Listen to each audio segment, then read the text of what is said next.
안녕하십니까. 전종희 목사입니다. 12월 7일 토요일 매일 성경 묵상입니다. 아모스 3장 9절로 4장 3절입니다. 아스돗의 궁궐들과 애굽 땅의 궁궐들에 선포하여 이르기를 너희는 사마리아 산들에 모여 그 성 중에서 얼마나 큰 요란함과 학대함이 있나 보라 하라. 자기 궁궐에서 포악과 겁탈을 쌓는 자들이 바른 일 행할 줄을 모르느니라. 여호와의 말씀이니라.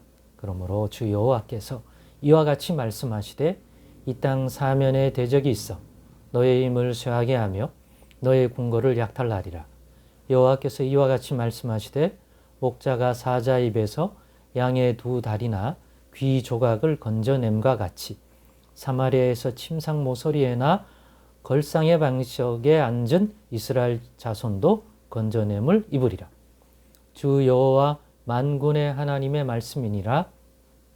너희는 듣고 야곱의 족속에게 증언하라. 내가 이스라엘의 모든 죄를 보응하는 날에 베델의 제단들을 벌하여 그 제단의 뿔들을 꺾어 땅에 떨어뜨리고 겨울궁과 여름궁을 치리니 상하궁들이 파괴되며 큰 궁들이 무너지리라. 여호와의 말씀이니라. 사마리아의 산에 있는 바산의 암소들아, 이 말을 들으라. 너희는 힘없는 자를 학대하며 가난한 자를 압제하며 가장에게 이르기를 술을 가져다가 우리로 마시게 하라 하는도다.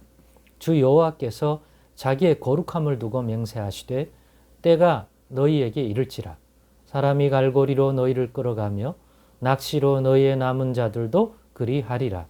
너희가 성 무너진 데를 통하여 각기 앞으로 바로 나가서 하르몬에 던져지리라. 여호와의 말씀이니라. 아멘. 네, 오늘은 하나님에 대한 바른 두려움, 하나님에 대한 바른 두려움이라는 제목으로 묵상 나눔을 갖겠습니다. 오늘 이 아모스 본문은 읽으신 대로 하나님께서 북이스라엘, 즉 남왕국 유다와 북왕국 이스라엘로 이스라엘이 두 정치체제로 구분되어 있을 시기였죠. 그래서 역사적으로 북왕국 이스라엘이 먼저 망하죠. 바로 아수르 제국에 의해서. 유다 왕국은 그 이후에도 계속 유지됩니다. 즉 다윗의 왕권을 이어받아 예루살렘에서 통치하는 남유다는 그 이후에도 유지가 되는데 결국 오래가지 못하고 유다도 결국 아수르가 망하면서 그 제국을 이어받아 더 강한 제국을 만들었던 바벨론 제국에 의해서 남왕국 유다도 멸망을 받죠. 예루살렘도 멸망을 받죠.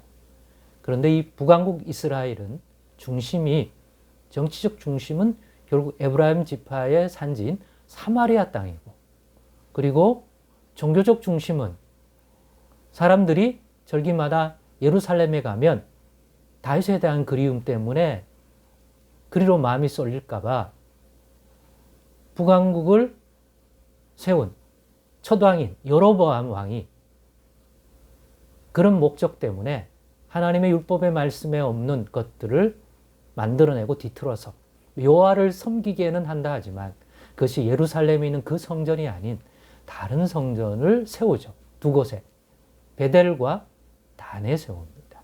이것이 하나님의 큰 죄가 된다는 것들을 심각하게 여기지 못했던 지도자들, 그리고 백성들은 거기서 해도 여호와 하나님이 받으신다고 그렇게 제사장 임무를 하는 사람들이나 가르쳤기 때문에 순진한 백성들은 그러거니 하고 거기서 여호와 하나님께 드렸던 거예요. 그러니까 우리 모두는 누구 특정한 사람만 주님이 주시는 말씀, 주님의 계명을 가져야 되는 게 아니라 우리 모두가 가정마다 하나님이 주신 말씀을 그 가정의 가장 밑바탕에 반석과 같이 두어야 합니다. 설교자에만 의존하면 안 돼. 저 같은 설교자에만 의존하면 안 됩니다. 이 사람이 가르쳐 주는 그대로 하면 사람은 온전하지 못하고 때론 다윗 왕도 분별력을 잃어버린 적이 있습니다. 그렇기 때문에 늘 주신 그 말씀을 가지고 묵상하고 바르게 이해하려고 하나님께 구하고 그래야 영적으로 깨어 있을 수 있어서 거짓 선지자나 제사장의 말에 충동되지 않을 수 있습니다. 그때나 지금이나 우리의 귀에 들리고 눈에 보이는 많은 것들이 우리를 충동하고 선동하기 때문에 우리는 분별하며 살아가야 합니다. 이 분별력이 있지 않으면 살기 힘든 게 누구의 인간적인 목적을 가지고 부추기는 지도자들에 의해서 우리는 끌려가기 쉽습니다. 늘 언제나. 그래서 늘 말씀 충만, 성령 충만, 예수 충만한 심령을 가져야 됩니다. 자기는 바르게 분별력을 가졌다 생각하지만 우리는 쉽게 치우치는 경우가 많습니다. 이 북왕국 이스라엘 왕 여로보암과 그를 추종하는 지도자들과 거짓 선지자들과 제사장이 또한 그러했습니다. 그 밑에 있던 백성들은 당연히 단과 베델에서 예배드리며 그리고 그 모습을 하나님의 언약의 말씀에 의하여 만들지 않고 백성들의 종교성을 더더욱더 부추기는 형태를 띠고 금송아지 상을 만들고 크게 만들고 눈에 보이는 신적 형상물들을 만들어요. 그러면 인간의 이 종교성은 더 확대되는 것이 실제적인 심리적 현상이에요. 그리고 그런 신전들을 더 종교적으로 부추기는 것들을 만들어내면 더 그런 분위기 속에 통화되는 게 인간의 육신의 연약함인 거예요. 근데 어떤 면에서 가장 인간의 육신적인 종교성을 부추기지 않는 종교시설, 성전이 있다면 그거는 예루살렘 성전일 것입니다. 거기에는 신적 형상을 나타내는 화려하고 거대한 여호와 하나님을 나타내는 신상이 없어요. 가보면 신을 상징하는 구체적인 형상물이 없어요. 왜냐? 거기에 진짜 이스라엘 하나님 여호와께서 임재하여 계시는 거죠. 눈에 보이지 않는 영이신 하나님이. 그래서 거기에 대한 믿음과 영적인 것들이 준비되지 아니하면 가장 종교적인 것들이 폭발하지 않는 성전이 예루살렘 성전이다. 그에 비하면 베델과 단은 그런 인간의 종교성을 많이 부추기는 형태를 지녔을 것입니다. 이방인의 신전이 그런 것처럼. 그래서 그것이 죄가 되어 하나님이 거기에 대한 심판을 줄곧 얘기하셨습니다. 오늘 본문에도 나오잖아요. 사마리아 그리고 베델. 또 그런 구조 속에 이 지도자들과 힘 있는 자들은 백성들을 이용해 먹고 백성들을 쥐어짜서 자기의 부귀와 영화와 이런 것들을 누리려 하는 죄악성이 점점 쌓여서 결국 때가 이르매 호세아 선지자를 통해서 그런 북왕국 이스라엘을 심판하고 사마리아를 심판하고 베델의 재단을 심판하겠다는 메시지를 오늘 본문을 통해서 볼 수 있게 되는 것입니다. 이러한 것을 통해서 어떻게 하나님이 심판하는지 내용에 대한 것들을 보면서 이런 묵상을 하게 되었습니다. 막연히 심판하시는 하나님을 두려워하는 사람들이 있을 것입니다. 하나님은 선하십니다. 하나님 자기 백성을 사랑하십니다. 그래서 하나님께 위로받고 의지할 바 되는 하나님인데 하나님을 두려워하는 마음도 있어야 되는데 그건 막연히 하나님은 무서운 사람이야, 나쁜 사람이야, 조금만 잘못해도 우리를 지옥에 보낼 거야. 그건 매우 잘못된 것이에요. 하나님을 두려워해야 하는 이유는 하나님이 뭐에 대해서 진노하는지를 바르게 안다면 그것에 의하여 가져야 할 두려움이에요.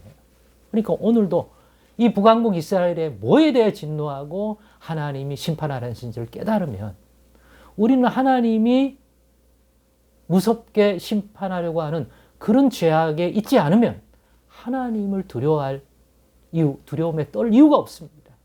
오히려 축복해 주시고 오히려 우리의 힘이 되어주실 하나님을 하여 든든해야죠.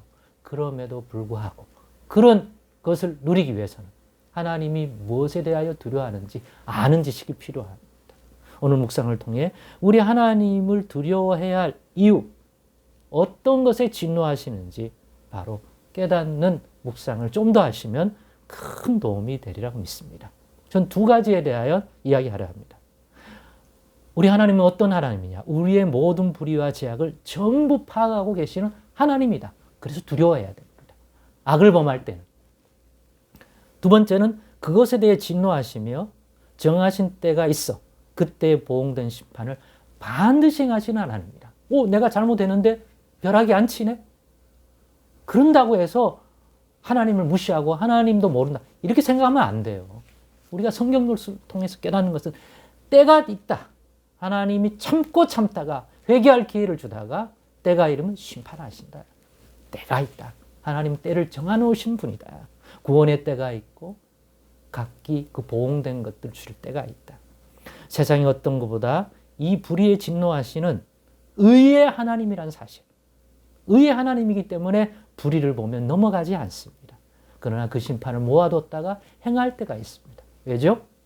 그 사이에 돌이키라고 하는 그러한 사인을 줘서 기회를 주시려 하기 때문입니다. 그러나 때가 되면 그 모든 것들에 대하여 심판하십니다.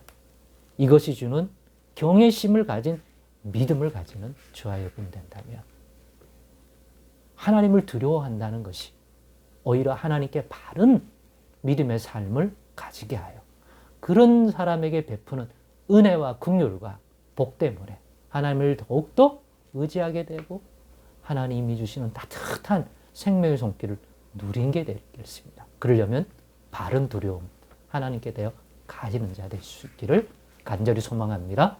기도하겠습니다. 하나님 감사합니다. 오늘의 교훈도 마음에 새기게 도와주옵소서. 예수님의 이름으로 기도드리옵나이다. 아멘.